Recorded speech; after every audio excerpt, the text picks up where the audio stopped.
السلام علیکم۔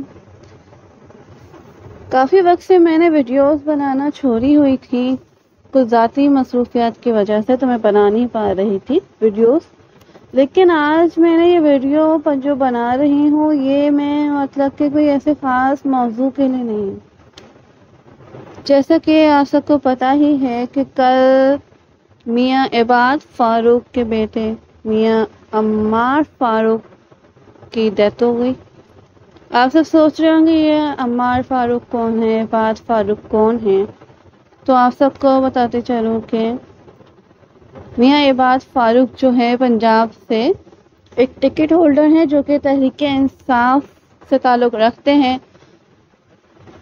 جس کی صدارت دی جا رہی ہے کہ وہ عمران خان کے ساتھ کیوں ہیں، عمران خان کا ساتھ کیوں دیتے ہیں اور کیوں اس تحریک کا حصہ ہیں، بنا کسی وجہ کے۔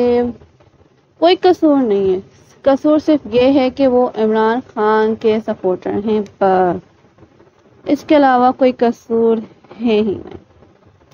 ان کا یہ قصور اتنا بڑا بنا دیا گیا کہ ان کا بیٹا جو کہ محض 4-5 سال کا ہوگا، ایسا ہی ہوگا، اس سے زیادہ عمر نہیں ہے اس کی، عمار فاروق کی،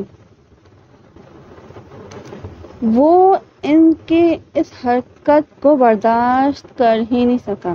وہ بچہ، معصوم بچہ جو کہ کھیلنے کودنے کی عمر تھی، جس کی ہر فکر سے آزاد جس کی عمر تھی، لیکن وہ خوف و ہراس کی وجہ سے اپنا دماغی توازن گنوا بیٹھا،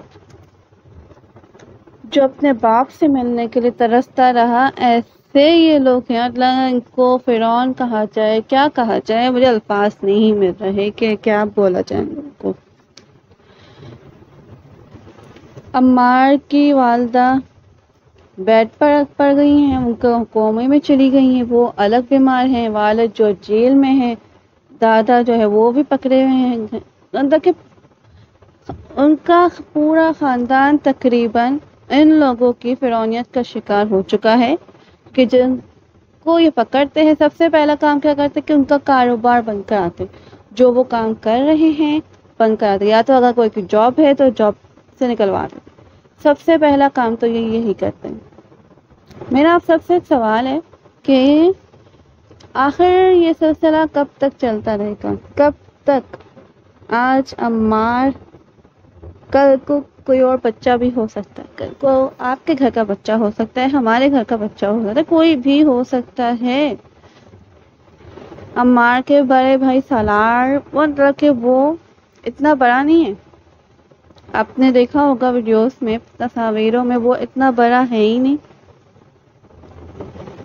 اس کی زندگی پہ کیا اثر پڑا ہوگا، اس کی زندگی اور اس کا نفسیاتی طور پہ جو اس پہ اثر آیا ہوگا، کیا کون قصوروار بنے گا اس کا؟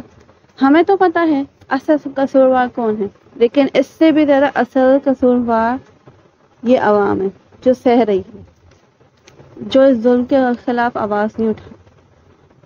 آج عمار گیا ہے، کل کو کسی اور کا بچہ ہوگا، لیکن یہ عوام نہیں سننے والی، بے حس ہے۔ چند دن اداس ہوگی، چند دن دکھ منائے گی، پھر کیا ہوگا؟ وہی نارمل اپنی روٹین۔ ان کو نہیں فرق پڑتا، پیٹرول مہنگا ترین ہوتا جا رہا ہے، بجلی مہنگی ہوتی جا رہی ہے، سب کچھ مہنگا ہوتا جا رہا ہے، لیکن ہمیں کیا پڑ رہا ہے؟ ہمیں تو کوئی فرق ہی نہیں پڑ رہا نا۔ جن لوگوں کی وجہ سے عمار اس دنیا سے گیا، اتنی بے حسی کہ ورنہ نہ اس کو اس کے باپ سے ملنے دیا گیا، چلو چند گھنٹے کے لیے ہی لے آتے، لاتے تو صحیح، وہ معصوم بچہ اپنے باپ سے ملنے کے لیے تڑپ تڑپ کے اس دنیا سے چلا گیا۔ وہ جب اللہ سے شکایت کرے گا نا، ایسے ہی نہیں عذاب آتے قوم میں۔ پاکستان میں جو رہتے ہیں نا، وہ قوم نہیں ہے، ہجوم ہے، ہجوم، کیونکہ ہجوم جو ہوتی نا وہ بٹی ہوئی ہوتی، کوئی کسی راہ پہ، کوئی کسی راہ پہ، قوم نہیں ہے ہم۔ اگر قوم ہوتے نا تو یہ جو آج مافیا ہمارے سر پہ چڑھ کے بیٹھا ہے، مہنگائی کرے جا رہا ہے، اور ایک مشہور چیز ہے کہ قیدی نمبر 804 کے نام سے جو شخص مشہور ہے، اس کے ساتھ کیا سلوک ہو رہا ہے وہ بھی آپ سب کے سامنے. پھر بھی عوام ستو پی کے سو رہی.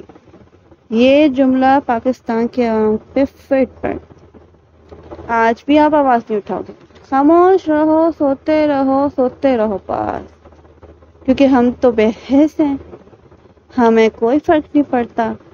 پیٹرول مہنگا ہوتا چلا جائے ہم تو پہلے بھروا کے بیٹھ جائیں گے، ذخیرہ کر لیں گے. بجلی مہنگی ہوتی چلی جائے ہم تو سولر لگوا لیں گے، ہم تو یہ کر لیں گے وہ کر لیں گے. لیکن احتجاج نہ نہ نہ نہ، یہ احتجاج کیا ہوتا ہے ہمیں تو پتہ ہی نہیں ہے جی. یہ احتجاج کس چیز کا نام ہے، ہمیں تو نہیں کرنا احتجاج. اور جس قوم کی بلکہ ہجوم کی یہ سوچ ہو نا، وہ کچھ نہیں کر سکتے. اس کا تو پھر اللہ ہی حافظ ہے. اپنی رائے کا اظہار ضرور کیجیے گا اس بارے میں، عمار کے حوالے سے، پاکستان کے حالات کے حوالے سے. انشاءاللہ اگلی ویڈیو کسی اور موضوع پر بنائی جائے گی اور جلد ہی اپلوڈ کی جائے گی. کچھ ذاتی مصروفیات کی وجہ سے میں ویڈیوز اپلوڈ نہیں کر رہی تھی انشاءاللہ، لیکن اب دوبارہ سے شروع کیا جائے گا ویڈیوز کو بنانا، اپلوڈ کرنا. اور آج کی ویڈیو میں جو باتیں آپ سے کی ہیں اس کے حوالے سے اپنی رائے ضرور دیجیے گا. تب تک کے لیے اللہ حافظ.